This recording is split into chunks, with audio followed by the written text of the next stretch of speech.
અબાડા ગામે થયેલ જૂથ અથડામણમાં એકનું મોત થતા ચકચાર। બનાસકાંઠા જિલ્લાના ભાભર તાલુકાના અબાડા ગામે થોડા દિવસ પહેલા થયેલ મારામારીમાં ગંભીર રીતે ઘાયલ થયેલ એક કિસમનું આજે મોત થતા ચકચાર મચી જવા પામી છે। પ્રાપ્ત વિગત અનુસાર ભાભરના અબાડા ગામે થોડા દિવસ પહેલા થયેલ બે જૂથ અથડામણમાં ગંભીર રીતે ઘાયલ થયેલ જેસુંગજી નાગજીજી ઠાકોર ઉંમર વર્ષ આશરે 35ની સારવાર ચાલી રહી હતી। લાંબા સમયની સારવાર બાદ આજે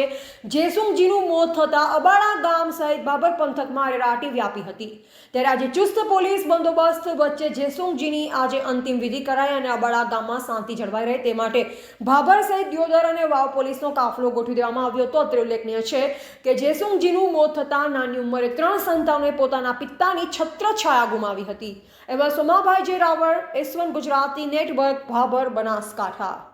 ગત તારીખ 24/8/2025ના રોજ ભાભર તાલુકાના અબાડા ગામે ઠાકોર સમાજના બે જૂથ જેમાં બળવંતજી નાગજી ઠાકોર તથા ચાલુ સરપંચ બબીબેન રમેશજી ઠાકોરના કુટુંબના ભાઈઓ સાથે અગાઉ કરેલા દબાણ બાબતે જે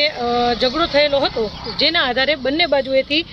જૂની કલમ IPC 307 અને નવા ભારતીય ન્યાય સંહિતાના કલમ નંબર 109 મુજબ રાયોટિંગ સાથે ગુનો દાખલ કરેલો હતો, જેમાં કુલ 28 આરોપીઓ હતા,